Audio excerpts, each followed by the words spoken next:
If you're a beginner at drawing or a beginner at drawing buildings and architecture, this is a great exercise for you to do.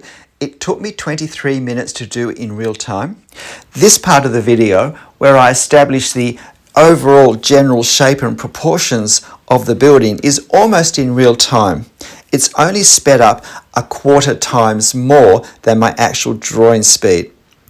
Where I add some line works for details and for the things around the building, I speed that up quite a bit just to keep the length of the video down.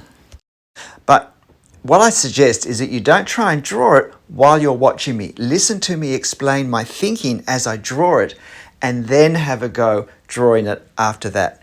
And you'll find this photo reference on my channel community page. If you want to take a screenshot and print a copy off before you draw from it, you can. Now, notice that I started at this left-hand corner because that's a nice straight line, and I'm going to use that as my reference point.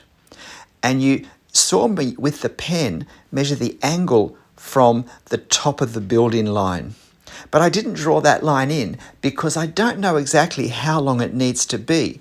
And because I'm drawing directly with pen, I don't want to go too far. So I put a dot to indicate the angle some way along, and then a series of dots just to help me see that line in my mind when I look at the drawing. And later, when I know how far along it has to go, when I get to the end wall, I'll be able to put that line in more confidently. And I'm doing the same thing with the line at the top of the veranda. You'll notice I positioned the left-hand veranda post by really just looking at the gap that we had between the corner and the post. And that let me position the post. And I took it down just a bit further than the wall behind it was, because that's what was the case in the reference. And now I'm looking and I see the gap between this left-hand post and the left side of the window is a bit less than the gap between the post and the corner of the building. And so that's how I position the window. And the window comes slightly more than halfway down that gap. So I position the window and I decide to put the detail in now of the window pane supports. You'll notice that I show the fact that the upper window is more forward than the lower window, and therefore the vertical lines don't quite align. Okay, so now I need to position the next veranda post.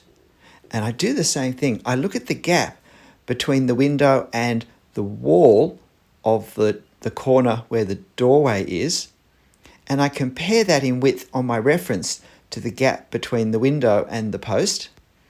And I notice that it's about 3 times as wide, and so approximately that's slightly less than 3 times as wide is what I make it. And that lets me now put the second post in place. And I did make a slight mistake with this post. Instead of the first 2 vertical lines indicating the gap between the corner of the doorway and the post, I let it be the side of the post. So that will come back and be a slight problem a little bit later, but not worrying about it for now because I didn't realize it at this point. So now I put the rest of the doorway in. It's a relatively narrow space on the right side of the post. That's because it sits behind the post as well. And now I just do these little decorative surrounds at the base. So now I'm doing the same thing to position this third pole. I'm looking at the space, the width between the edge of the doorway and the left-hand side of this window, and I'm comparing it to that side on the other side of the door. Comparing that space to the other side of the door. And I made another mistake. I put that line across for the bottom of the window too soon. I should have not done that at this point. and then it wouldn't have gone through the pole. But what I hope you realize is that by the end, these mistakes that I'm making that I'm very aware of now don't matter nearly as much when the whole drawing is completed. So it's a big mistake, especially if you're a beginner, to think that if you make a mistake, you have to start again. What that often means is we don't complete many drawings and we don't get much encouragement as to how they look when they're finished. And we also don't learn that the mistakes usually don't matter too much. So now I am, though, just putting the detail in on this second window. And now, before I can put the final veranda post, I need to position the end of the building. And again, I look at the width between the window, the right-hand side of the window, and the end of the building. And I compare that with my reference with the width between the left side of the window and the right side of the doorway. And I can see just how much more narrow it is, and I try and capture that width. And once I've done that, I now compare the gap between this fourth veranda post and the edge of the building, and I use that as a way of positioning that last post. So now I've got the veranda complete, I've got the building behind complete. Now I want to just check these angles so that I can get them in place. These long lines do slope down towards the right on the upper part of the building, and they slope upwards towards the right, but less so on the lower part of the buildings. And this is perspective. And what you might notice is they create a fan-shaped pattern, these long horizontal lines. And we'll see that more when we look at the left side of the building. And these are called the perspective angles. But don't be scared by perspective.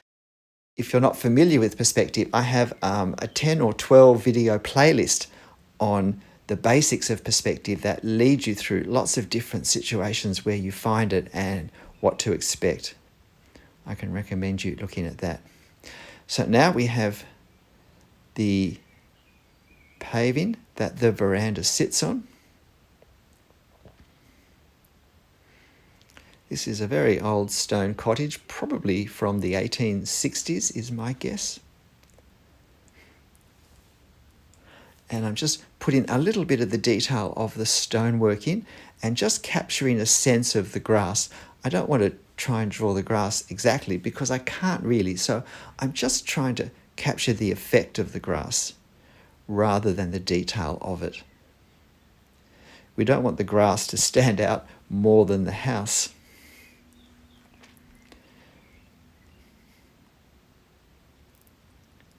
This house was originally a railway station master's cottage. At some point, though, it did have a shop front put on it and lollies were sold from it. Now I'm looking at the width of this side wall, and you'll notice I don't try and measure the diagonal lines. I look at the width in relation to what I've already drawn. And now I check the angle, and you can see I'm using my pen to just double check where I thought it went with my eye. And now this line down the bottom angles upwards.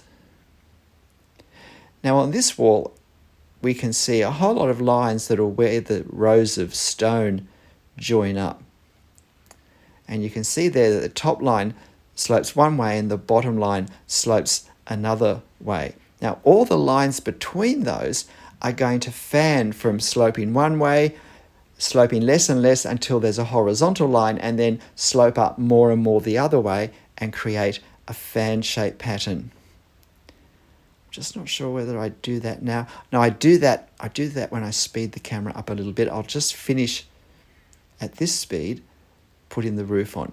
Now, here's a really important point of observation. A lot of drawings don't quite look right because we haven't observed the detail carefully enough that we need to observe. Now, this roof doesn't just sit on top of the box. It doesn't just sit on the four corners. It has a very large overhang. Architecturally, these are called eaves. And you'll notice too, I had that line go up too far, but rather than worry about it, I was able to hide it when I put the darker colour in of the guttering over the top. And what I find is that often when lines aren't in the right place, I really can hide them in some way. Again, I've learned not to worry about them, but to think, well, how can I hide it or at least disguise it in some way? And now I do the same thing. And these lines I'm doing now on the left hand, above the left hand wall, they keep to the same fan pattern.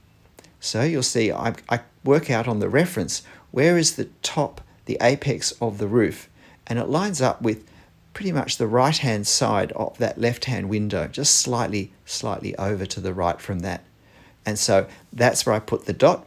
And then I measure the angle from that apex down to the left corner and compare that with the reference.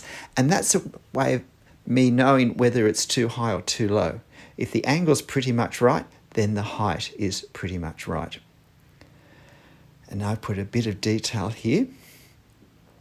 And at this point, all I've really got left to do is the chimney. And again, I align the corner of the chimney with what's happening between the doorway and the window, the right-hand window in this time. The right-hand window this time. And I just position the chimney. Try not to draw it too large. That's usually the most common problem with this sort of detail, is that we get it too large because we're concentrating on capturing the detail and we don't keep track of the scale, the relative size this is in relation to the rest of the building.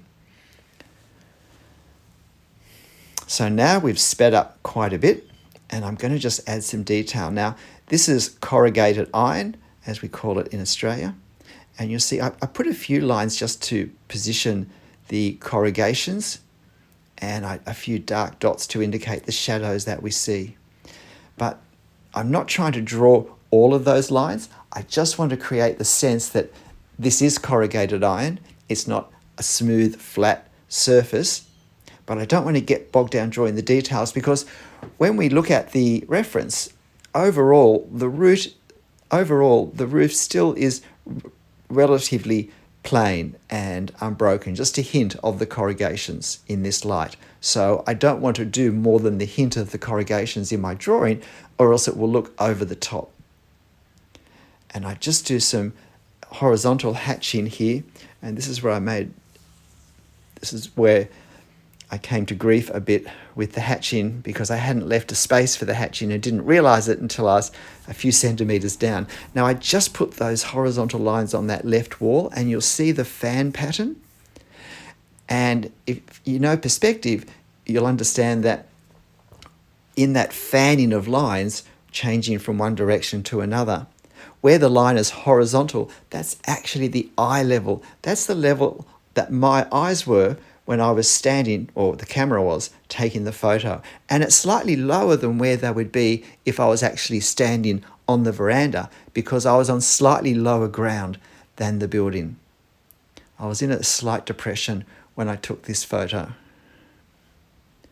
And now just very quickly, I add some hedges and some trees behind, just to give a sense of this building is in a place, it has a location. It has a context. It's not just an architectural detail. What do you think? Well, look, I hope you have a go drawing this, because it's a great building. It's not too complex. There's enough detail to make it both interesting and challenging, and a nice drawing at the end. G'day, I'm Stephen Travers. If you want to have a go yourself, as I said, don't try and draw along with me, but watch, listen, and then put my video away, look at the reference on my channel community page, have a go yourself, and then compare your drawing with my drawing, and maybe listen to it again and find out if there are differences between the two, why have those differences happened, and what could be done next time. This is how we learn, because what you want to be able to do is to draw drawings that no one else has drawn. And that won't happen if you just copy mine, but it will happen if you learn how to think as you draw. But look, whatever you draw and however you draw it, make sure you have fun. I'll see you next time. Bye.